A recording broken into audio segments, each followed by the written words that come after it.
सावन मास के शुक्ल पक्ष की तृतीया तिथि को महिलाएं शिव पार्वती का विशेष पूजन करती हैं।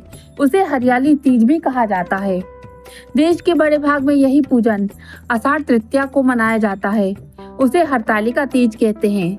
दोनों में पूजन एक जैसा होता है, अतः कथा भी एक जैसी है।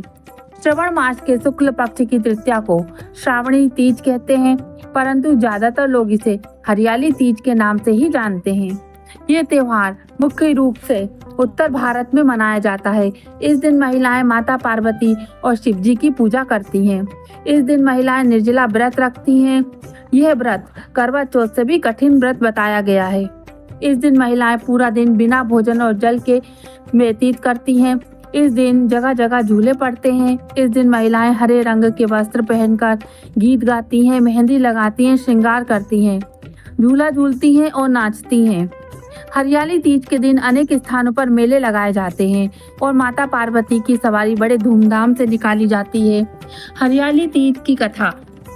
शिव जी ने पार्वती जी को अपने पूर्व जन्म का स्मरण कराने के लिए तीज की कथा सुनाई थी। शिव जी कहते हैं, पार्वती, तुमने हिमालय पर मुझे वर के रूप में पाने के लिए घोर तप किया था। अन्न जल त्यागा, पत्ते खाए, सर्दी गर्मी बरसात में कष्ट सहे। तुम्हारे पिता दुखी थे। नारद जी तुम्हारे घर पधारे और कहा, मैं विष्णु जी के भेजने पर आया हूँ। वे आपकी कन्या से प्रसन्न होकर विवाह करना चाहते हैं। पर्वतराज प्रसन्नता पूर्वक तुम्हारा विवाह विष्णु जी से करने को तैयार हो गए।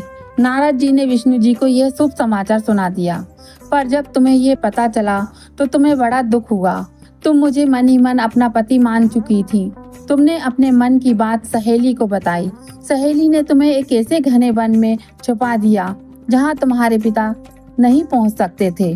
वहाँ तुम तप करने लगी। तुम्हारे लुप्त होने से पिता चिंतित होकर सोचने लगे, यदि इस बीच विष्णु जी बारात लेकर आ गए तो क्या होगा।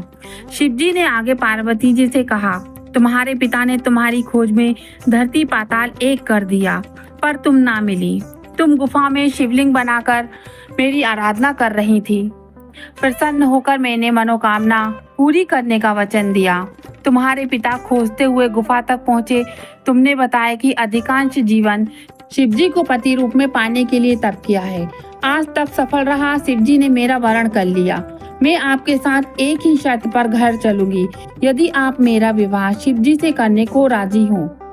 पर्वतराज मान गए। बाद में विधि विधान के साथ हमारा विवाह किया। तुमने जो कठोर व्रत किया था उसी के फलस्वरूप हमारा विवाह हो सका। इस व्रत को करने वाली स्त्री को मैं मनवांछित फल देता हूँ। उसे तुम जैसा अचल सुहाग का वरदान प्राप्त हो। सावन महीने के शुक्ल पक्ष की तृतीया तिथि को कहीं कजली तीज तो कहीं हरियाली तीज के नाम से भी जाना जाता है। भविष्य पुराण में देवी पार्वती बताती हैं कि तृतीया तिथि व्रत उन्होंने ही बनाया है, जिसमें स्त्रियों को सुहाग और सौभाग्य की प्राप्ति होती है। सावन महीने में तृतीया तिथि को 100 वर्ष की तपस्या करने के बाद देवी पार्वती ने भगवान शिव को पति रूप में पाने का वरदान प्राप्त किया था। हरियाली तीज के दिन विवाहित महिलाएं अपने पति की दीर्घायु के लिए व्रत रखती हैं। इस दिन स्त्रियों के मायके से श्रृंगार का सामान और मिठाइयाँ उनके ससुराल भेजी जाती हैं। हरियाली तीज के दिन महिलाएं सुबह घर के काम और स्नान करने के बाद 16 श्रृंगार करके निर्जला व्रत रखती हैं। इसके बाद मां पार्वती और भगवान शिव की पूजा करती हैं। पूजा के अंत में तीज की कथा सुनी जाती है।